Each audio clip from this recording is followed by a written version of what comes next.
বশিষ্ঠ বলেন যে ব্রাহ্মণের ধর্ম হলো ক্ষমা এবং পেশেন্স। আমার ক্ষত্রিয়ের এত বল, এত পাওয়ার, এত রকম অস্ত্র প্রয়োগ করলাম, তার কোনো সেটা কোনো পাত্তাই দিল না লোকটা, বসে বসে ব্রাহ্মণ হয়ে।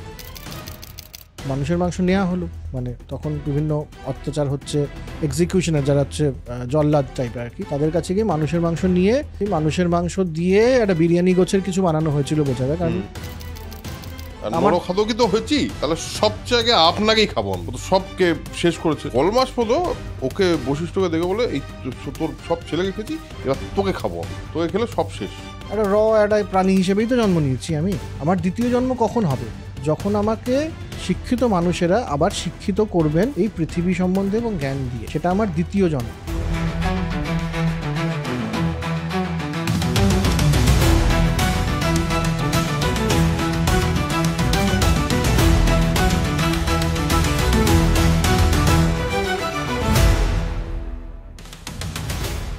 Hello and welcome to soul connection epic. So আজকের পর্ব হলো 14 নম্বর এপিসোড, আমাদের চতুর্দশ পর্ব। মহাভারত বললে চতুর্দশ বললে, হ্যাঁ বললে একটু সুবিধা হয়। তো এইখানে আমরা আগের পর্বে আমরা যেখানে শেষ করেছিলাম সেটা হলো তাপত্য কেন বলা হয়েছিল অর্জুনকে। অর্জুনের সঙ্গে গন্ধর্বরাজের ঝামেলা হয়, যুদ্ধ হয়। সেই যুদ্ধে গন্ধর্বরাজ পরাজিত হন। অর্জুনকে বলেন আগ্নেয়াস্ত্রর বদলে আমি তোমাকে অনেক কিছু দিচ্ছি, এবং সেখানে বেশ কিছু অশ্বের কথা বলা হয়।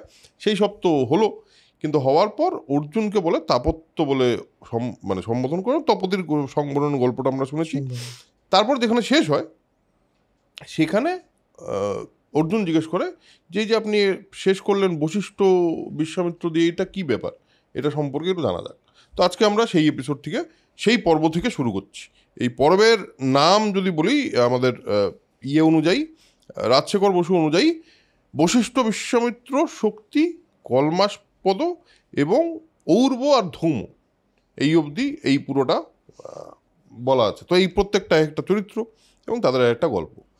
হ্যাঁ, এই বই অনুযায়ী বিবেক দেবরার যেটা, সেটা অনুযায়ী এটা চৈত্ররথ পর্বেরই অংশ। হ্যাঁ, এটা চৈত্ররথ পর্বেরই একদম শেষ। এরপরে আমরা স্বয়ম্বর পর্বে ঢুকবো। স্বয়ম্বর পর্ব আমরা এটাও জানি যে অর্জুনরা বেরিয়েই ছিল পাঞ্চাল রাজ্যে যাওয়ার জন্য, কারণ অর্জুনদেরকে ব্যাসদেব বলে দিয়েছিল যে 5 জন পতি হবে তোমার, দ্রৌপদীর সঙ্গে গিয়ে বিয়ে করো। ঠিক। তো এখান থেকে আমরা শুরু করি। তাহলে বশিষ্ঠ আর বিশ্বামিত্র ঝামেলাটা কি, এটা দিয়ে শুরু করি। বেশ, তাহলে শুরুটা আমি করি, তারপর তুই নেক্সট পার্টটা নিয়ে নে। বেশ। বিশ্বামিত্র ছিল একজন রাজা, এবং রাজা কি রাজা ছিল, ওর কি ছিল, একটা ওর ফ্যামিলি ট্রিটা একটু বলে দিই। এটা হলো কান্যকুব্জ রাজ কুশিক বলে একজন রাজা ছিল। তার পুত্র ছিল গাধী, তার পুত্র ছিল বিশ্বামিত্র। ঠিক। তো সে বিশ্বামিত্র একদিন মৃগয়া করতে বেরিয়ে সে বশিষ্ঠের আশ্রমে গিয়ে উপস্থিত হয়। বশিষ্ঠ হলো ইক্ষ্বাকুকুলের পুরোহিত, ব্রহ্মার মানুষ পুত্র এবং অরুন্ধতির পতি। এ হলো বশিষ্ঠ। ইক্ষ্বাকুকুল আপনারা সবাই জানেন, অযোধ্যা বা রামের যে বংশ, সেই বংশটাই হলো ইক্ষ্বাকুকুল বা ইক্ষ্বাকু বংশ। তো সুতরাং কোথায় ছিলাম, বিশ্বামিত্র বশিষ্ঠর আশ্রমে এলো, এবং বশিষ্ঠ যথারীতি রাজা এসছে। তো সে বলল যে আমার এক কামধেনু নন্দিনীকে বললো তুমি রাজার জন্য সবকিছু। কামধেনু এমন একটা জিনিস, সেটা আপনারা হয়তো অনেকেই জানেন। কামধেনু শুধু মিষ্টির দোকান নয় কিন্তু, হ্যাঁ, কামধেনু অ্যাকচুয়ালি কামধেনুর কাছ থেকে যাই চাওয়া যায় সেটাই পাওয়া যায়। গাভী, হ্যাঁ, গাভী, যার থেকে যা চাওয়া যায় তাই পাওয়া যায়। তো কামধেনু নন্দিনীকে বললেন যে তুমি সৎকারের জন্য ব্যবস্থা করো।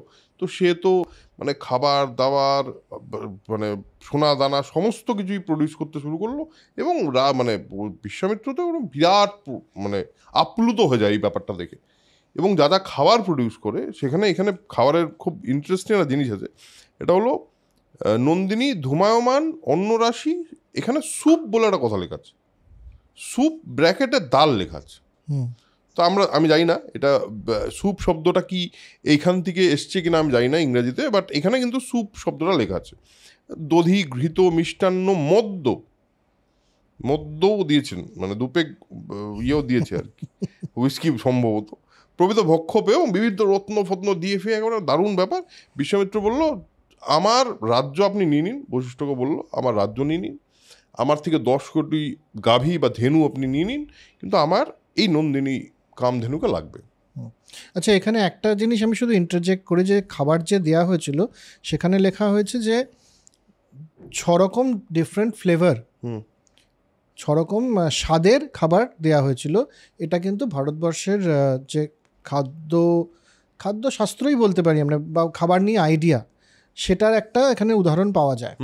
যেই 6 রকম স্বাদ কি, সেটা হচ্ছে কটু, পাঞ্জেন্ট যেটা আর কি, তিতাও বলতে পারি, তেতোই, হ্যাঁ, কটু, অম্ল মানে টক, তারপর হচ্ছে মধুর মানে মিষ্টি, লবণ সল্টি, তিক্ত না, তেতা নয়, তিক্তটা আলাদা, কটু হচ্ছে পাঞ্জেন্ট আর তিক্ত হচ্ছে বিটার, রাইট, এবং কষায় বা কষা স্বাদ, অ্যাস্ট্রিনজেন্ট যেটাকে বলে। তো এই 6টা স্বাদ মিলে এবং তার বিভিন্ন রকম মিশ্রণে বিভিন্ন স্বাদ তৈরি হয়। এই কনসেপ্টটা তার মানে ভারতবর্ষের খাদ্যাভ্যাসের একটা আইডিয়া বা এটার একটা থিওরি। কারেক্ট। এবং সেটা এই প্রত্যেকটা স্বাদই কিন্তু খুব ইম্পর্ট্যান্ট ইন্ডিয়ান এখনো অবধি ভারতবর্ষের সমস্ত রান্নায়, বিভিন্ন প্রদেশের রান্নায়। এবং কটু যদি বলিস, কটু মানে কিন্তু পাঞ্জেন্ট যেটা, সেটা মানে কিন্তু অনেক সময় ফার্মেন্টেডও বলা যেতে পারে, যে ফার্মেন্টেড জিনিসপত্র তো খাওয়া হয় এখন অবধি, বিভিন্ন জায়গায় খাওয়া হয়। রাইট। তো এবার বিশ্বামিত্র বললেন এই কামধেনু আমার দরকার, এই কামধেনুকে আমি চাই। বশিষ্ঠ কিন্তু বললেন যে না, এইটা করো না, এটা মানে তোমার বল, তোমার ধর্ম আমি মানলাম, কিন্তু তুমি ক্ষত্রিয়, তোমার কাজ যা, তুমি বল অনুযায়ী তুমি বল প্রয়োগ করে নিতেই পারো, কিন্তু সেটা কিন্তু তোমার জন্য খুব একটা ঠিক হবে না, এটা করো না। বিশ্বামিত্র কিছুতেই শুনলেন না এবং নন্দিনীকে একটা চাবুকের বাড়ি মারলেন এবং বললেন, না, প্রথমত তো বিশ্বামিত্র বলেছিলেন যে এর বদলে আমি আপনাকে গাভী এবং আমার সমস্ত রাজ্য দিতে রাজি আছি, এবং বশিষ্ঠ সেটা বলেন এগুলো নিয়ে আমার কোনো কাজ নেই, এবং মানে আমি তো ব্রাহ্মণ, আমার তো এইসব নিয়ে কোনো কাজই নেই। তো বিশ্বামিত্র বলপূর্বক ওকে হরণ করার চেষ্টা করতে শুরু করলো। নন্দিনী তখন বশিষ্ঠকে বলে যে আপনি এটা কি করছেন, মানে আপনি কেন আটকাচ্ছেন না, কেন আমাকে নিয়ে যাচ্ছে এইভাবে। তো বশিষ্ঠ তখন খুব একটা ইম্পর্ট্যান্ট কথা বলে, এবং এই পার্টিকুলার এটাতে ইম্পর্ট্যান্ট, কিন্তু এই শেষ অবধি এই কথাটা খুব ইম্পর্ট্যান্ট। সেটা হলো বশিষ্ঠ বলেন যে ব্রাহ্মণের ধর্ম হলো ক্ষমা এবং পেশেন্স, ক্ষত্রিয়র ধর্ম বল। এবার যদি ও বলপূর্বক তোমাকে নিয়ে যেতে চায়, আমি তো কিছু করতে পারবো না। তুমি যদি নিজ ক্ষমতায় পারো, যদি আমার কাছে থাকতে চাও, তাহলে তুমি থেকে যাও, তুমি তো কামধেনু, তোমার অনেক ক্ষমতা। নন্দিনী তখন যেটা করেন সেটা হলো কামধেনু, সে যা চাইবে তাই প্রডিউস করতে পারে। এখানে খুব একটা ইন্টারেস্টিং জিনিস আছে, সেটা হলো তার বিভিন্ন অঙ্গ থেকে সৈন্য বেরোয়। এবার সৈন্যর মধ্যে কি কি লেখা আছে? পক্ষব, দ্রাবিড়, শক, যবন, শবর, পৌন্ড্র, কিরাত, সিংহল, বর্বর, খস, পুলিন্দ, চীন, হুন, কেরল, ম্লেচ্ছ। এত ধরনের সৈন্য তার মধ্যে থেকে প্রডিউস হয়। এবার এখানে খুব একটা ইন্টারেস্টিং ব্যাপার, সেটা হলো শকের কথা আছে, যবন আছে। যবন মানে বিদেশিদের বা গ্রিকদের যবন বলা হয়, বা আমাদের সময় যখন ব্রিটিশরা ছিল ব্রিটিশদেরকেও যবন বলা হতো। সিংহল, চীন, হুন, শক সাইথিয়ান যারা, তাদেরকে শক বলা হতো। এবার এই এতগুলো জাতি কি সেই সময় ভারতবর্ষে বা ভারতবর্ষের যে এরিয়াটা ছিল সেই এরিয়া ছিল?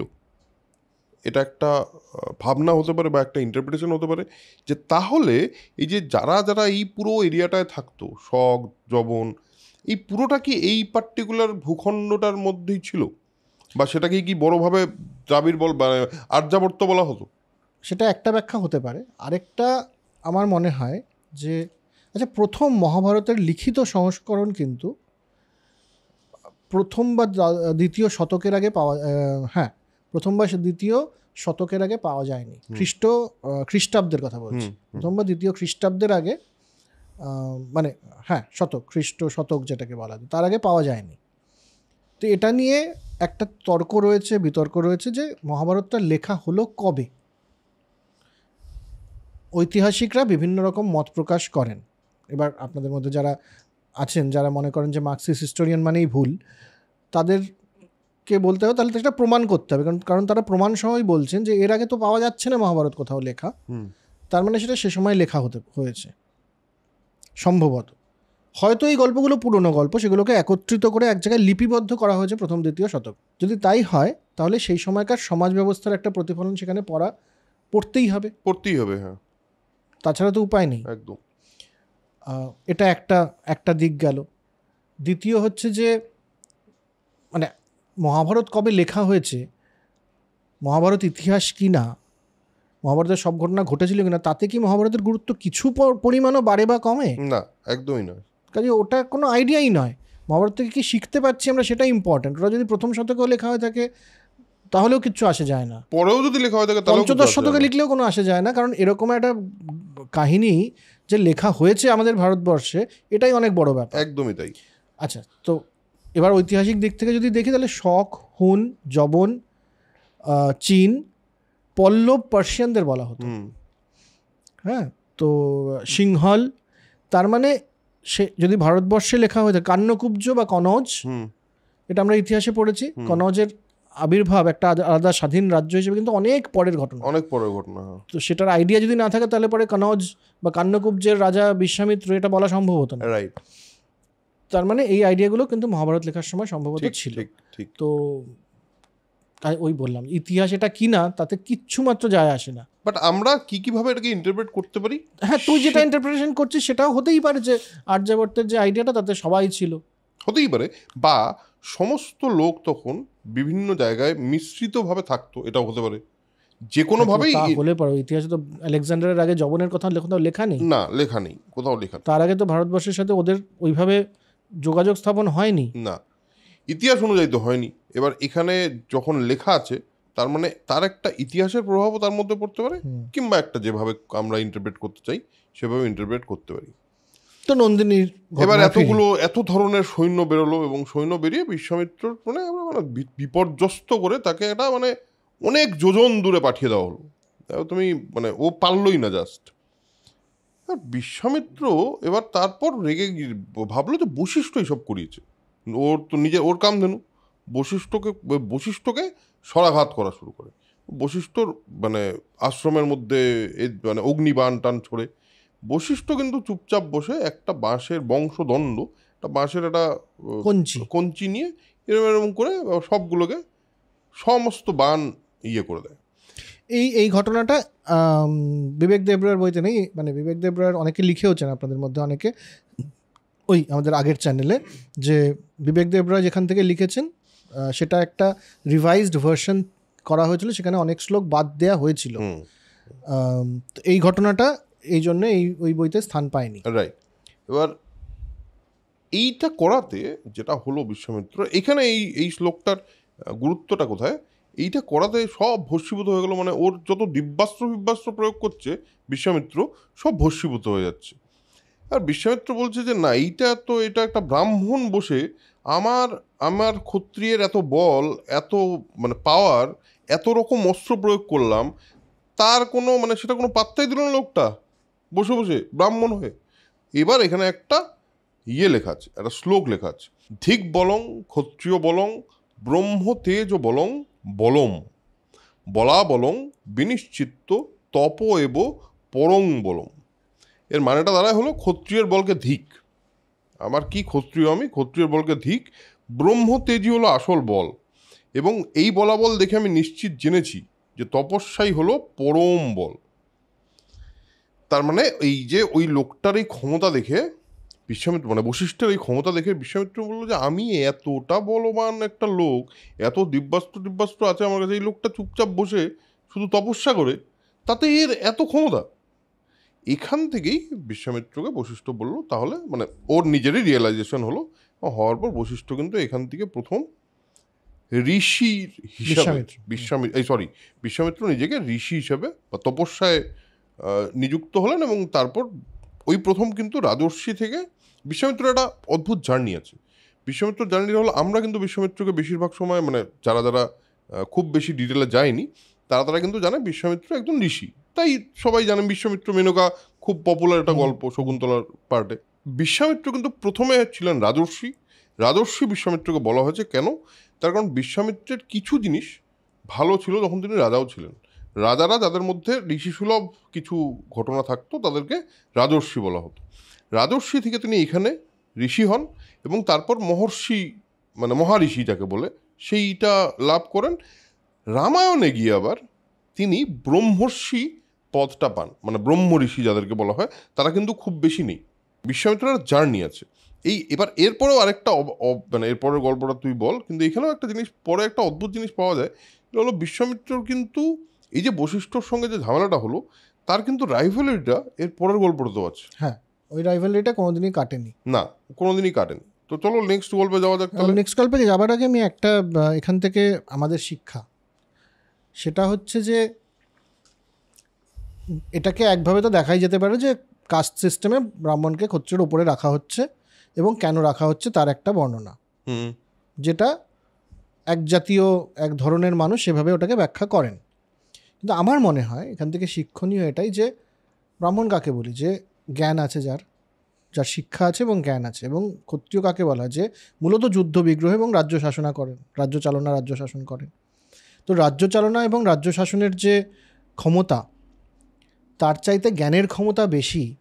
একদম এটা আমার মনে হয় বেশি ইম্পর্টেন্স এই মেসেজটা, যে জ্ঞান শিক্ষা এগুলো ক্ষমতা সবসময় রাজ্য চালনা এবং মানে বল তার চাইতে বেশিই হয়।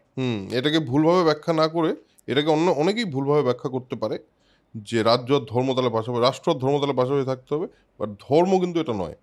ব্রাহ্মণ কিন্তু ধর্ম নয় তখন। ব্রাহ্মণ হলো তুই যেটা বলি জ্ঞান, ব্রহ্ম তেজ বলছে। তেজ কি, যে ও বলছে ক্ষত্রিয়র এত বল সব বৃথা হয়ে গেল, হ্যাঁ, বিকজ অফ ইয়োর জাস্ট তোমার নলেজ।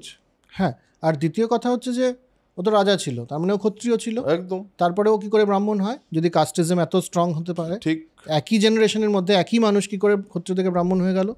এবং ঋষি থেকে ব্রহ্মর্ষি অব্দি চলে গেল। তার মানে এই যে বলা হয় একটা ধরনের যে এটা পুরোপুরি বংশানুক্রমিক খানিক তো আছেই, মহাভারতেও আছে, কিন্তু মহাভারত পুরোপুরি কাস্টিজমের কথা কিন্তু বলছে না, কারণ বিশ্বামিত্র রাজা থেকে ব্রাহ্মণ হয়ে গেলেন। এর আগেও আমরা দেখেছি। এবং শুধু তাই না, ব্রাহ্মণ হওয়া মানে কি, ব্রহ্ম জ্ঞানের মধ্যে ব্রহ্মজ্ঞান ওই লেভেলে প্রকাশ পাবে যাতে তোমাকে ব্রাহ্মণ বলে সম্বোধন করা যায় বা ব্রাহ্মণ বলে উপাধি দেওয়া যায় তোমাকে। সেখানে একজন রাজা সে জ্ঞান তপস্যার দিকে গেল, জ্ঞান অর্জনের জন্য। তপস্যা মানে কি, সে জ্ঞান অর্জনের দিকে গেল, মানে সেলফ রিয়েলাইজেশন বা সেলফ অ্যাকচুয়ালাইজেশন বলা যেতে পারে এটাকে, সেটার দিকে গেল, গিয়ে ফাইনালি সে ঋষি হলো। অবশ্যই এটা একটা খুবই ইম্পর্টেন্ট। এবং জ্ঞান এবং এই শিক্ষা হলে পরে যে বলটা, সেই বলটা কি বল, সেটা আমাদের পরের গল্পগুলোতে আরেকটু পরিষ্কার করে আছে। চলো, গল্প হচ্ছে কলমাসপদের গল্প। কলমাসপদ তো ইক্ষ্বাকু বংশের একজন রাজা, অযোধ্যার রাজা বেসিক্যালি। তো কলমাসপদ মৃগয়া করছেন। আচ্ছা, এই সময়টা যখনকার এই গল্পটা, সেটা তখন কলমাসপদের রাজপুরোহিত কে হবেন, বশিষ্ঠ না বিশ্বামিত্র, এ নিয়ে একটা দ্বন্দ্ব চলছে, কম্পিটিশন চলছে বেসিক্যালি। কারণ ওই গল্পটা বলা হচ্ছে তো এই পরিপ্রেক্ষিতে যে পাণ্ডবদের একটা রাজপুরোহিত দরকার, একজন গাইড দরকার, ঠিক, হ্যাঁ, শিক্ষিত একজন ব্রাহ্মণ দরকার। সেই পরিপ্রেক্ষিতে গল্পটা পুরো। কলমাসপদের এই সময় রাজপুরোহিত কে হবে, তো বশিষ্ঠ এবং বিশ্বামিত্রের মধ্যে চলছে। বিশ্বামিত্র চাইছেন যে আমাকে রাজপুরোহিত করা হোক, এটা কনটেক্সট। এবার কলমাসপদও মৃগয়া করতে গেছেন, মৃগয়া করতে রাস্তা দিয়ে যাচ্ছেন, তো সেখানে তার সাথে দেখা হলো শক্তিকে বশিষ্ঠের ছেলে শক্তি তার সামনের রাস্তায়, মানে উনিও আসছেন, মুখোমুখি দাঁড়িয়ে যায়। তো ইনি রাজা কলমাসপদ এত বড়, উনি বললেন ব্রাহ্মণকে, মানে শক্তিকে, যে সরে দাঁড়ান। শক্তি বললেন যে না, আমি তো ব্রাহ্মণ দিয়ে যে রাস্তা থেকে কখনো সরবে না, আমি সরব না। সম্ভবত ইগোর লড়াই হতে পারে, এর থেকে আর বেশি কিছু আমার মনে হলো না পাওয়ার মতো। তো যা হোক, কিন্তু আমাদের কলমাসপদ তখন চাবুক নিয়ে কষাঘাত করলেন বা চাবুকাঘাত করলেন শক্তিকে। এবার অভাবনীয় ব্যাপার, একজন রাজা সে একজন ব্রাহ্মণকে চাবুক দিয়ে কষাঘাত করছে। শক্তি অবভিয়াসলি এরকম একটা কাজ করলে পরে কি করবে, আমরা মহাভারতে কি দেখছি, যে অভিশাপ দেবেন। তো শক্তি অভিশাপ দিলেন যে আপনি আমাকে এভাবে মারলেন, তার জন্যে আপনাকে আমি অভিশাপ দিলাম যে আপনি নরখাদক হবেন। হ্যাঁ, আপনি নরমাংস ভোজি হবেন, নরখাদক হবেন, নরমাংস ভোজি হবেন। তো এটা শুনে তো কলমাসপদের মানে ভেঙে পড়লো পুরোপুরিভাবে। সে একেবারে পায়ে লুটিয়ে পড়লো, না আপনি ফেরত নিন, আমার এই এত বড় অভিশাপ আমাকে দেবেন না। তো এই মতো অবস্থায় বিশ্বামিত্র ওখানে কোনো কারণে ওখানে ছিলেন, এবং উনি দেখতে পেয়ে একটু আড়াল হয়ে ব্যাপারটা পুরো লক্ষ্য করলেন যে কি হচ্ছে। তার সাথে তো বশিষ্ঠর একটা চলছিল। তো সে কলমাস পেয়ে একটা বুদ্ধি কিছু একটা করলো। কি বুদ্ধি সেটা আমি বলছি পরে। সে একটি রাক্ষসকে কলমাসপদের শরীরে প্রবেশ করিয়ে দিল, কিঙ্কর। সেই রাক্ষসের নাম হচ্ছে কিঙ্কর। কিঙ্কর নামক রাক্ষসকে সে বললো যে ঢুকে, তার মানে ওর ভেতরে রাক্ষস ভাব প্রকাশ পাবে, এটাই হচ্ছে কথা, যাতে সে ক্ষমাটা যে চাইছে সেটার থেকে যাতে সে বিরত থাকে। হলো তো রাক্ষস প্রবেশ করে গেল। রাক্ষস প্রবেশ করার মানে কি? রাক্ষস ভাবটা প্রকাশ করা, যে একজন মানুষ যার মধ্যে রাক্ষস ভাব প্রকাশ পাচ্ছে। অর্থাৎ আমরা তো সবসময় বলি যে একজন মানুষের মধ্যে দেবত্ব এবং ইভিল অ্যান্ড গড আর কি, মানে ইভিল অ্যান্ড গুড একসাথে করে। এবার যদি ইভিলটা বেশি স্ট্রং হয়ে যায়, সেটাই তো রাক্ষস ভাব প্রকাশ পাওয়া। একদম। তো কলমাসপদ একেবারে অস্থির হয়ে গেছেন এতে, যে রাক্ষস ভাবের জন্য মানে কোনো উগ্র হয়ে গেছেন, চণ্ডালের মতো কাজ করছেন। এই মতো অবস্থায় একদিন তিনি মৃগয়া গেলেন আবার।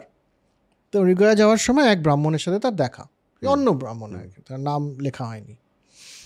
তো সে ব্রাহ্মণের সাথে দেখা হলো। তো তিনি বলেন, আমি ক্ষুধার্ত এবং তৃষ্ণার্ত, আপনি তো রাজা, আমাকে কিছু খাবারের জোগাড় করে দিন। ভিক্ষা যেভাবে ভিক্ষাবৃত্তি করেন সেভাবে। খাবারের মধ্যে কিন্তু স্পেসিফিক বলেছিলেন অন্ন এবং মাংস দিন আমাকে। হ্যাঁ, অন্ন এবং মাংস। এখানে একটা খুব ইম্পর্টেন্ট ব্যাপার, সেটা হলো ব্রাহ্মণ হিসেবে একজন ব্রাহ্মণকে সবসময় নিরামিষ ভোজী বলা হয়, বা সেই অর্থে তাহলে এখানে কি করে এই জিনিসটা আসছে যে ব্রাহ্মণ মাংস চাইছে খেতে। তার মানে অনেকেই বলেন ঋগ্বেদে মাংস খাওয়ার বর্ণনা আছে বা কথা লেখা আছে, বা কোনো সময় কিছু কিছু মানুষ এটাও বলেন যে ইনফ্যাক্ট আমাদের নৃসিংহপ্রসাদ ভাদুরী একটা কথায় বলেছেন যে রাম মাংস ভক্ষণ করতেন। না, তো বাল্মীকি রামায়ণে তো লেখা রয়েছে, লেখা রয়েছে। তার মানে ব্রাহ্মণের মাংস খাওয়াটা এখানে কিন্তু খুব পরিষ্কারভাবে আন্ডারলাইন করা আছে, ব্রাহ্মণ মাংস খেতে চাইলেন। ব্রাহ্মণ, হ্যাঁ, মানে মানুষের কতটা অর্বাচীন হয়ে গেছে ভাব। নৃসিংহপ্রসাদ ভাদুরীর মতন একজন ওরকম মানুষ, যিনি যার মতো রামায়ণ মহাভারত এবং এগুলো আর পুরাণ বা এই জ্ঞান, আমরা তার নখের কেন, মানে তার কোনো যোগ্যই নই। তিনি বলছেন যখন আমরা মেনে নেব, একদম, যে উনি যখন বলছেন তাহলে ওটা ঠিক। তার নিচে গিয়ে লোকে কমেন্ট করছে আপনি কি জানেন। হ্যাঁ, যাকে এসব তো সময়ে বাস করছি আমরা কিছু সময়। হ্যাঁ, এই আর কি, মানে এই মুহূর্তে যদি বিশ্বামিত্ররা একটু বশিষ্ঠের সঙ্গে লড়াই করে যদি একটু তপস্যা যেত, তাহলে কিন্তু ভালোই হতো। হ্যাঁ, এই সময়ের হিসেব মতো নৃসিংহপ্রসাদ ভাদুরী হচ্ছে বশিষ্ঠের মতো একজন মানুষ, যাকে এই জিনিসটা করা যায় না। তো যা হোক, হ্যাঁ, তো মাংস ভক্ষণ করতে চাইলেন। রাজা বলেন, আসছি, আপনি অপেক্ষা করুন, আমি আসছি। তো কলমাসপদ চলে গেছেন, ওনার মধ্যে তো রাক্ষস ভাব আছে এবং সারাদিনের বিভিন্ন কাজকর্মে উনি গেছেন ভুলে। সন্ধেবেলায় ওনার মনে পড়েছে, আরে ব্রাহ্মণ তো আমার থেকে খাবার চেয়েছিল, মাংস ভাত। তো লোককে ডেকে বললেন যে যাও ওনাকে দিয়ে এসো, প্রাসাদ বা ক্যাম্প যেটাই হোক, মাংস ভাত দিয়ে এসো। সে বললো যে মাংস সব শেষ, এই মুহূর্তে আর মাংস নেই, কি করা যায়। এখানে একটা অদ্ভুত ঘটনা বললেন উনি, যে তাহলে মানুষের মাংস দিয়ে এসো ওকে। মানুষের মাংস নেওয়া হলো, মানে তখন বিভিন্ন অত্যাচার হচ্ছে, এক্সিকিউশনার যারা হচ্ছে জল্লাদ টাইপের আর কি, তাদের কাছে গিয়ে মানুষের মাংস নিয়ে, সেই মানুষের মাংস দিয়ে একটা বিরিয়ানি গোছের কিছু বানানো হয়েছিল বোঝা যায়, কারণ মানুষের মাংস এবং ভাত একসাথে রান্না করা হচ্ছে, এটা বিরিয়ানি তো একদম। তো এবং ঋষিও বিরিয়ানি খেতে চাইতেন। আমার নিজের বামুন হওয়াতে একটা মনে হলো, এতদিন মনে হতো যে কি ভুল করছি কিছু, কালকেও বিরিয়ানি খেয়েছি, আজ থেকে আর মনে হচ্ছে না। হ্যাঁ, তো যাই হোক, একে মানুষের মাংসের বিরিয়ানি পেশ করা হলো। ব্রাহ্মণ দেখেই বুঝলেন যে এটা তো অভক্ষ, এটা তো একটা সাংঘাতিক বাজে ব্যাপার হয়েছে। তো তখন মানে ব্রাহ্মণের মেইন প্রবলেমটা কিন্তু মাংস ভাতে নয়, ব্রাহ্মণের মেইন প্রবলেমটা মানুষের মাংসতে। তখন ব্রাহ্মণ একে অভিশাপ দিলেন আবার সেই একই অভিশাপ যে আপনি নরখাদক হবেন, আপনি আমাকে এরকম একটা বাজে ব্যাপার করেছেন, আপনি নরখাদক হবেন। তো এই দুবার কিন্তু কলমাসপদ অভিশাপ পেলেন নরখাদক হবার। দ্বিতীয়বার পেয়ে তার গেল আরো খারাপ হয়ে গেল। তিনি গেলেন শক্তির সাথে দেখা করতে, যে আপনি দিয়েছিলেন, এখান থেকে ব্যাপারটা শুরু হয়েছে, আমি আবার একটা অভিশাপ পেলাম নরখাদক হবার।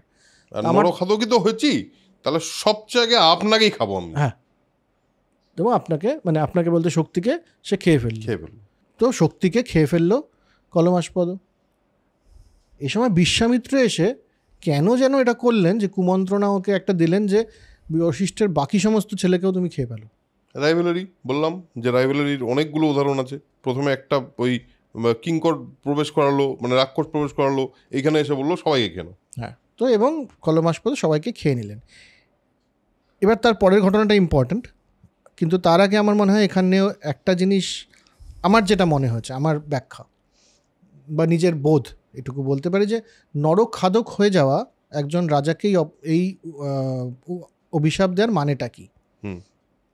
আমার মনে হয় নরখাদক হয়ে যাওয়ার মানে মানুষকে মেরে ফেলার অভিশাপ দেওয়া হয়েছে, মানে ইনোসেন্ট লোককে মারার অভিশাপ। রাজা যুদ্ধ করবে সৈন্যের সাথে, যুদ্ধক্ষেত্রে সেটা হবে, কিন্তু তাও আমরা মহাভারতে যখন যখন একজনকে মারতে দেখছি তখনই তার পার্সোনাল কর্ম, তার কারণে তার একটা কিছু হয়েছে, সেই পার্সোনাল কর্মের ফল হিসেবে সে মারা যাচ্ছে। এটা তো আমরা সবসময় দেখেছি।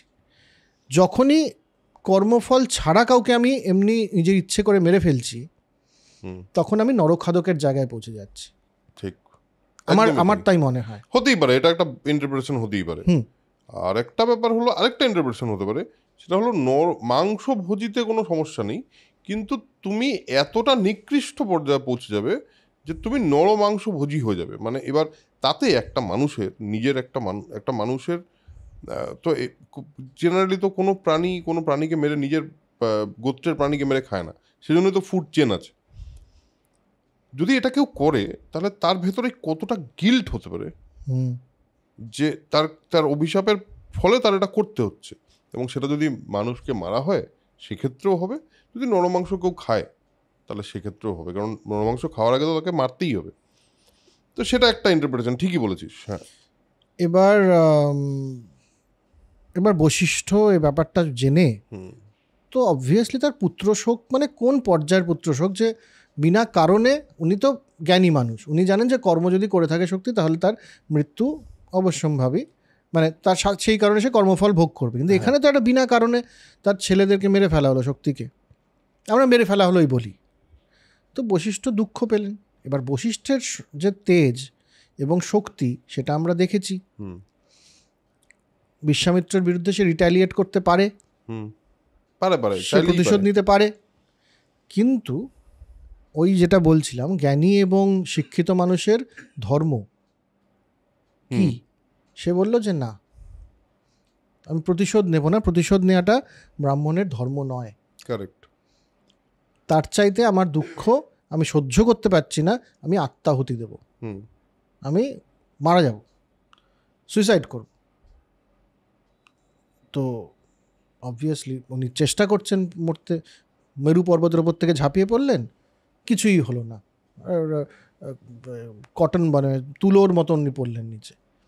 আরও বিভিন্নভাবে আগুনে পুড়ছেন না, কিছুতেই কিছু হচ্ছে না, অনেক রকম চেষ্টা উনি করছেনই, বিফল মনোরথ হয়ে ফিরে এলেন নিজের আশ্রমে। আবার দুঃখ হলো, আবার গেলেন, গিয়ে বলেন এই হচ্ছে না, নদীতে ডুবে মরে যাই। নিজের সারা শরীরে রশি টসি বেঁধে গেলেন, নদীতে ঝাঁপ দিলেন। নদী বলল না না, এই ব্রহ্মহত্যার মতো পাপ আমি করতে পারবো না বশিষ্ঠকে, দড়ি ছিঁড়ে দিল নদী। আবার উনি ভেসে উঠলেন, মানে তো সেই নদীর নাম হলো বিপাশা। হ্যাঁ, পাশ থেকে মুক্ত করেছে সেই নদীর নাম বিপাশা। আবার উনি বলেন না, আরেকটা নদীতে আমি ট্রাই করবো, এই বিপাশা নদীতে হচ্ছে না। সেই নদীতে এসে ঝাঁপ দিলেন, নদী পেয়ে গেল ভয়। নদী পেয়ে গেল ভয় যে আরে কি এরকম একটা বড় মানে বশিষ্ঠের মতন ডুবে যাবে, সে শতধা বিভক্ত হয়ে গেল। শতধা বিভক্ত হয়েছিল বলে সেই নদীর নাম হলো শতদ্রু। তো এই সমস্ত হচ্ছিল, চেষ্টা করে যাচ্ছেন, মারা যাচ্ছেন না। এমন সময় তার সাথে দেখা হলো আরেকটি মহিলার, যার নাম হচ্ছে অদৃশন্তী। হ্যাঁ, কিন্তু এখানে ইম্পর্টেন্ট হলো বশিষ্ঠ কিভাবে দেখা হলো এর সঙ্গে। বশিষ্ঠ হঠাৎ করে বেদ পাঠের ধ্বনি শুনতে পেলেন। বলছে আমাকে কে অনুসরণ করছে, আমার পেছন পেছন কে আসছে দেখি। তো ঘুরে তাকিয়ে এই যে এইখানে দেখা হলো তার সঙ্গে অদৃশ্যদন্তী। অদৃশ্যন্তীর ঘটনাটা তুই বল। বেশ, অদৃশ্যদন্তী হলো কে? বশিষ্ঠ জিজ্ঞেস করলেন যে আপনি কে, আর এইভাবে বেদ পাঠ করছে কিভাবে, আপনার গর্ভে, মানে ও দেখতে পাচ্ছে গর্ভে একজন পুত্র আছে। সরি, অদৃশ্যন্তী বলে যে ইনি হলেন, মানে এই আমার যে গর্ভে যে বালক আছে বা যে পুত্র আছে সে হলো শক্তির পুত্র। বশিষ্ঠ বলছে হ্যাঁ, তাহলে আমার বংশের একটা ছেলে জীবিত আছে এবং সে এই বয়সে, মানে 12 বছর ধরে সে গর্ভে আছে এবং সে বেদপাঠ শিখে গেছে। তার মানে তো বুঝতে পারলো যে আচ্ছা, তার মানে এখনো অবধি আমার লিগাসিটা এখনো অবধি তার মানে আছে।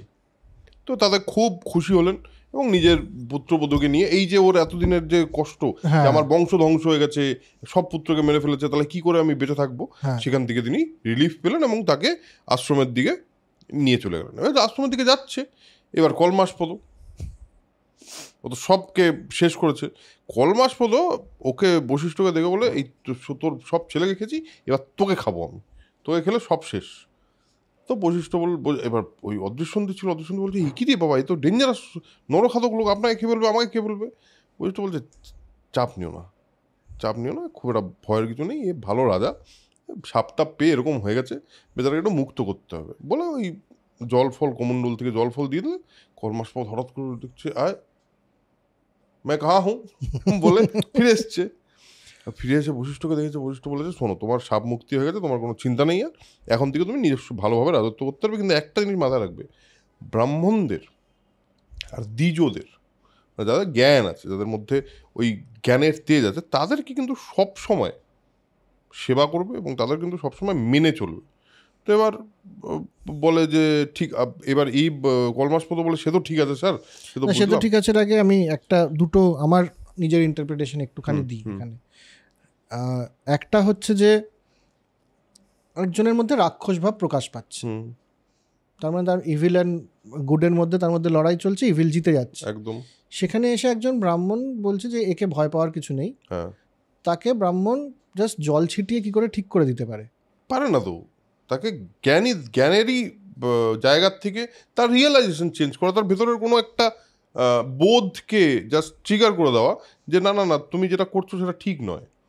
এটাই তো আমার মনে হয়, এটাই শিক্ষা, যে একজন তাকে ব্রাহ্মণ মানে শিক্ষিত মানুষ, জ্ঞানী মানুষ একজনের মধ্যে রাক্ষস ভাবটাকে প্রশমিত করে বের করে দিয়ে তার মধ্যে ভালো ভাবটাকে প্রকাশ করে দিতে আবার পারে। 100% পারেন। এবং এখানে যদি আরেকটু অ্যাড করতে হয়, সেটা হলো এই যে গুরু শিষ্যের পরম্পরা, এই পরম্পরাটা তো আমাদের মানে একদম লিগাসি পরম্পরা। এই পরম্পরাটা বহুবার তো এখনও গুরু শিষ্য পরম্পরা খুবই স্ট্রংলি ইন্ডিয়ান ক্লাসিক্যাল মিউজিকে আছে, হ্যাঁ, সঙ্গীতে রয়েছে।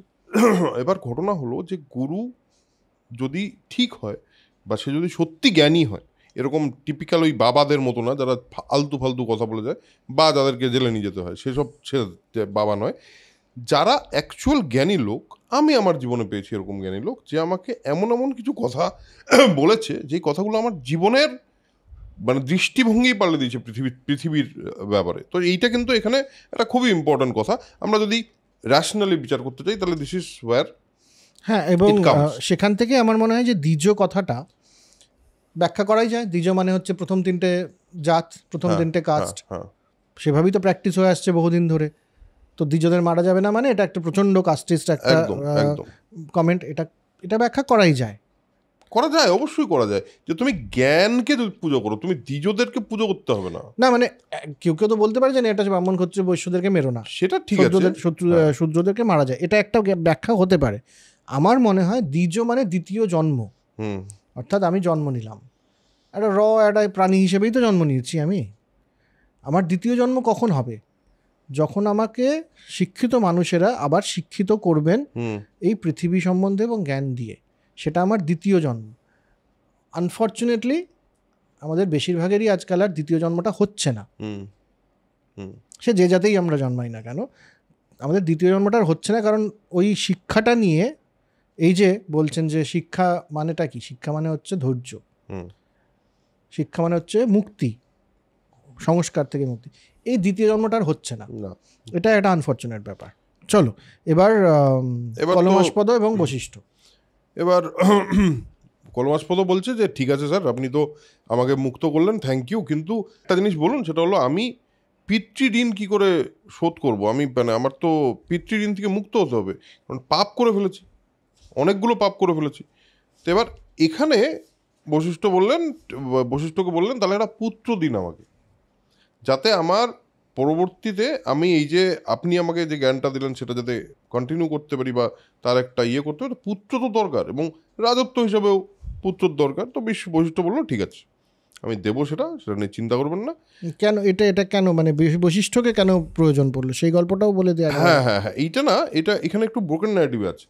হ্যাঁ, এই গল্পটা অ্যাকচুয়ালি এই পর্বের শেষ গল্প, কিন্তু আমরা এখানে বলে দিই, নইলে তাহলে সুবিধা হবে। হ্যাঁ, এবার বশিষ্ঠ বললেন দেব, এবং তারপর অযোধ্যাপুরীতে ফিরে গেলেন।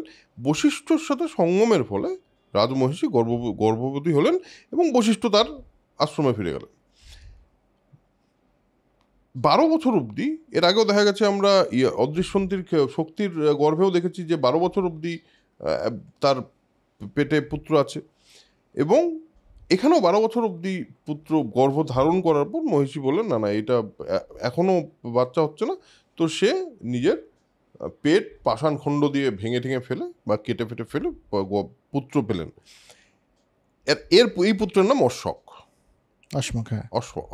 বা অশ্মক।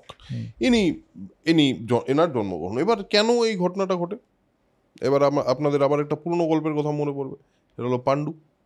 এবার অর্জুন জিজ্ঞেস করলেন যে গন্ধর্বরাজই পুরো গল্পটা বলছেন, এবার গন্ধর্বরাজকে জিজ্ঞেস করলেন আচ্ছা কলমাস্পদ বশিষ্ঠকে কেন নিয়োগ করলেন? নিয়োগ প্রথার কথা আমরা জানি বা শুনেছি। নিয়োগ প্রথা মানে ব্রাহ্মণদের দ্বারা পুত্র উৎপাদনের প্রথা। আর সেখানে বশিষ্ঠ কেন নিয়োগ হলেন এটা জিজ্ঞেস করেন গন্ধর্বরাজকে। গন্ধর্বরাজ বলেন তাহলে এটা একটা মানে এটা আবার একটা গল্প বলি, যে গল্পটা তোমার সঙ্গে কানেক্টেড, বাট তোমাকে এখনই বলছি না, মানে অন্যভাবে শোনো। এটা হলো কলমাস্পদ যখন রাক্ষস রূপে ওইভাবে রাক্ষস ভেতরে নিয়ে বিচরণ করছিল তো একজন ব্রাহ্মণ আর তার পত্নীকে দেখতে পান, এবং তারা সঙ্গমরত ছিলেন। এখানে ডিরেক্টলি সঙ্গমরত অবস্থায় লেখা নেই, ওখানে আছে কিনা যাই না, আছে, সঙ্গমরত অবস্থায় ছিলেন, এবং ব্রাহ্মণকে উনি নরমাংস ভোজী বা নরখাদক ব্রাহ্মণকে খেয়ে ফেলেন। ব্রাহ্মণকে খেয়ে ফেলাতে মানে ঋষি যে ওই ব্রাহ্মণী প্রচণ্ড রেগে যায় এবং বলে যে এইটা তুমি যেটা করলে সেটা ঠিক নয়। এখানে পাণ্ডুর কথা বলতে হবে, পাণ্ডুর সেম ব্যাপারটা হয়েছিল। পাণ্ডু একজনকে মেরে ফেলেছিল সঙ্গমরত অবস্থায়, তারা হরিণ হয়ে সঙ্গম করছিল। কিন্তু এখানে ব্রাহ্মণী বললেন যে তুমিও কিন্তু যদি কোনোদিন সঙ্গম করতে যাও তুমি মারা যাবে। তো সেই কারণে কলমাস্পদ এটা জানতেন, আর বিশেষ করে জ্ঞান হওয়ার পর তো আরও জানলেন, এবং তিনি বললেন যে, এবং ব্রাহ্মণী কিন্তু এখানে একটা বড় সড়ো ওনাকে ব্যাখ্যান দেন যে আমি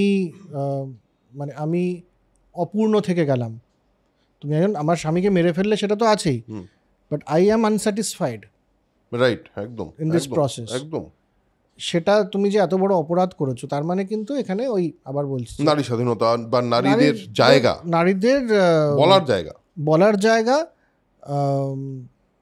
সেক্সুয়াল লিবারেশন, আমি বলছি একদম সেক্সুয়াল লিবারেশন। এটা নিয়ে কোনো রকম ছুতমার্গ ছিল না একেবারে। এই যে ভিক্টোরিয়ান মোরালিটিটা এসছে, যেটা কোনোভাবে একটা মানে বৈদিক ধর্মের মধ্যেও ঢুকে গিয়ে, এখন বৈদিক ধর্মের যারা বাবাটা বা তাদের কথা শুনলে মনে হয় যে ভিক্টোরিয়ান মোরালিটির কথা বলছে। হ্যাঁ, একদম যেটা অনেক পরের, মহাভারত লেখার সময় তো এটা ছিল না, একদমই ছিল না। তা না হলে পরে ওই ব্যাখ্যানটা হয় না। কারেক্ট, একদমই তাই। এবং তিনি পুরো ডিটেলে বলেন, হ্যাঁ একদমই। তো এবার যথারীতি তো কলমাস্পদকে এই কারণেই বশিষ্ঠকে, এবার ব্রাহ্মণে আরেকটা কথা বলেন, যার বংশ তুমি নির্বংশ করেছো সেই বশিষ্ঠকে দরকার পড়বে তোমার। তো এখানেও দেখ একটা সাইক্লিক্যাল একটা ব্যাপার আছে, যাকে তুমি পুত্রহীন করেছো সেই বশিষ্ঠই তোমার জীবনে পুত্র দেবে। এবার এখানে ক্ষমার জায়গা আছে, কারণ বশিষ্ঠ যদি চাইতেন, বশিষ্ঠকে বলছেন আপনি আমাকে পুত্র দিন, বশিষ্ঠ তো বলতেই পারতো তুমি আমার সমস্ত বংশকে নির্বংশ করেছো, আমরা 100 পুত্র খেয়েছো, তোমাকে আমি পুত্র দেবো। কিন্তু বশিষ্ঠ কিন্তু সেটা করলেন না। উনি কিন্তু যথেষ্ট ক্ষমাশীল বা সহনশীলতার পরিচয় দিয়ে উনি বললেন ঠিক আছে, কারণ বশিষ্ঠ জানেন তার উত্তরাধিকারী আছেন। তো এবার এই ঘটনাটা ঘটলো। এবার এই গল্পটাতে আমরা ব্রোকেন ন্যারেটিভ দিয়ে গেলাম, ওই কেন কলমাসপদ অর্জুনরা জিজ্ঞেস করেছিলেন শেষে। তো যাই হোক, আর যেখানে ফিরে আসি সেটা হলো পুত্র তো জন্মগ্রহণ করলো। এই পুত্র কে? এই পুত্র হলো বিখ্যাত লোক পরাশর। এখানে একটা ইন্টারেস্টিং পার্সপেক্টিভ দিই আমার মনে হচ্ছে, সেটা হলো বশিষ্ঠ হলো জ্ঞানের একটা এপিটোম। বশিষ্ঠর যে জ্ঞান, সেই জ্ঞানের বারবার বলা হয়েছে মহাভারতে যে বংশানুক্রমিকভাবে জ্ঞানের চর্চা বা জ্ঞানের প্রসার ঘটেছে, বা একটা মানে একজন ওই রকম লেভেলের ব্রহ্মতেজময় মানুষের ডিএনএর মধ্যে সেই জ্ঞানের একটা জায়গা থাকবে, মানে জ্ঞানের একটা অংশ হয়তো থাকে। অ্যাট দ্য সেম টাইম যখনই তার বংশধর হবে, সে তো নিজের জ্ঞানটা তাকে দেবেও। বশিষ্ঠর সমস্তটা নির্মূল করে দেওয়া হলো, কিন্তু স্টিল ওই অংশটা কিন্তু থেকে গেল, যে নাকি 12 বছরে বেদপাঠ করা শিখে গেছে। যদি আমরা ডিএনএর জায়গা থেকে ভাবি, তাহলে ডিএনএর জায়গায়, কিংবা যদি ধরি ওইরকম ব্রহ্মতেজ যদি ট্রান্সফার হয় তাই। আর সেটা কিন্তু ব্যাসদেব অবধি, সেখানে পরাশর থেকে ব্যাসদেব অবধি কিন্তু এই পুরো ট্র্যাডিশনটা বশিষ্ঠ থেকে কন্টিনিউ হয়ে ফাইনালি মহাভারত লেখার জায়গার থেকেও ব্যাসদেবের একটা ইম্পর্টেন্ট ভূমিকা আছে। এবার যেমন ঠিকই, মানে হয়তো ব্যাখ্যাটা এটাই, কিন্তু যদি এটা ব্যাখ্যা হয় তাহলে সেটা ভুল। সায়েন্টিফিক্যালি ওইভাবে জ্ঞান কখনো ডিএনএর মধ্যে দিয়ে পাস অন হয় না। কারেক্ট। তো হতেই পারে না। কিন্তু ইতিহাসে শুধুমাত্র ভারতবর্ষে নয়, সারা ইউরোপে দীর্ঘকাল যাবৎ এই বিশ্বাস হয়ে এসেছে যে বংশানুক্রমিকভাবে জ্ঞান যায়, মানে সেটা নিয়ে ল্যামার্কের থিওরিও আছে। কারেক্ট। এবং যেটা ভুল থিওরি। জিন বলে একটা এপিসোড আমাদের আছে বৈঠক চ্যানেলে, সেইখানে গিয়ে আপনারা এইটাকে আরো ডিটেলে বুঝতে পারবেন। কিন্তু এই যখন এটা লেখা হচ্ছে, সেটা যে সময়ই হোক না কেন, তখন অবধি কিন্তু এই বিশ্বাসটা ছিল যে আমি যে এই জীবনে যা আমি জ্ঞান অর্জন করলাম বা শক্তি অর্জন করলাম বা বুদ্ধি অর্জন করলাম, যাই অর্জন করলাম, সেটা আমার পরবর্তী জেনারেশনে চলে যাবে, যেটা ল্যামার্কের থিওরি, যেটা ভুল প্রমাণিত হয়ে গেছে বহুদিন আগে। Inheritance of the acquired traits, সেটা হয় না কখনো, কিন্তু এখানে এই বিশ্বাসটা ছিল। এবং নট অনলি দ্যাট, আমার কাছে যদি এটাকে আরেকটুখানি স্পেসিফিক্যালি বলতে হয়, তাহলে আমার মনে হয় যদি এরকম ঘরে জন্মগ্রহণ করা যাবে, এরকম পিতা থাকে যার মধ্যে এত জ্ঞান আছে, তাহলে আমি ছোটবেলা থেকে ওই জ্ঞানটা আমাকে দিতে পারি। জ্ঞানের ধারাবাহিকতা তো একটা আছে, থাকেই, সেটা থাকে, এবং সেটার একটা কি বলবো সিগনিফিকেন্স আমরা ক্রিয়েট করতে পারি যে হ্যাঁ, বশিষ্ঠর না মানে ছেলে হলো শক্তি, এবং শক্তির ছেলে হলো পরাশর, এবং পরাশরকে বশিষ্ঠ যদি জ্ঞান দেন, তাহলে অবভিয়াসলি তার জ্ঞান তৈরি হবে, এবং পরাশর তারপর সেই জ্ঞান যদি ব্যাসদেবকে পাস অন করেন। এখানে একটা ইম্পর্টেন্ট ব্যাপার, এখানে একটা মজার জিনিস আছে, সেটা হলো শক্তি বশিষ্ঠকে দেখে, বশিষ্ঠর আশ্রমে জন্ম হয়েছে, পরাশর বশিষ্ঠকে পিতা বলে ডেকে ফেলেছে। তো ওর মা বললো, না, তুমি পিতামহকে পিতা বলে ডেকো না। তাহলে পরাশর জিজ্ঞেস করে, তার মানে আমার পিতা কোথায়? তখন তিনি বললেন যে তোমার পিতাকে কিন্তু ওই কলমাসপদ নামে একটা রাক্ষস আছে, সে খেয়ে নিয়েছে, মানে সে রাক্ষস ছিল তখন। এবার পরাশর বলল যে না, তাহলে এটা তো মারাত্মক ব্যাপার হয়ে গেছে আমার সঙ্গে। এবং পরাশর তখন সেই অর্থে একটু ইয়াংই ছিলেন, এবং যেই জ্ঞানের কথা বা যেই ওই ক্ষমা প্রবণতার কথা, তখনও ক্ষমা প্রবণতা তৈরি হয়নি পরাশরের মধ্যে। ইয়াং ব্লাড, একটু মানে রক্ত গরম ছেলে একদম। সে বলছে যে আমি সব শেষ করে দেবো, আমার পিতাকে খেয়ে নেওয়া, আমি সব শেষ করে দেবো। এবার এই যে জাস্ট এই আইডিয়াটা নিয়ে তিনি এটা মানে করতে যাচ্ছেন কিছু, বশিষ্ঠ বলেন 1 মিনিট দাঁড়াও, তোমার একটু বুঝতে হবে, বোঝার জন্য কি করতে হবে, পরের এপিসোডটা দেখতে হবে। হ্যাঁ, বোঝার জন্য পরের এপিসোডটা দেখতে হবে। কারণ বশিষ্ঠ যে গল্পটা বলেছিলেন পরাশরকে, তাকে নিরস্ত করার জন্য, তাকে তুমি থামো বলে, এই গল্পটা একটা লম্বা গল্প, অনেকটা লম্বা গল্প, এবং অনেক কিছু এখানে ঔর্ব বলে একটা খুব ইম্পর্টেন্ট ক্যারেক্টারের ইন্ট্রোডাকশন আছে, এবং সেখানেও রাগ কী করে প্রশমন করা যায় তার ব্যাখ্যা আছে।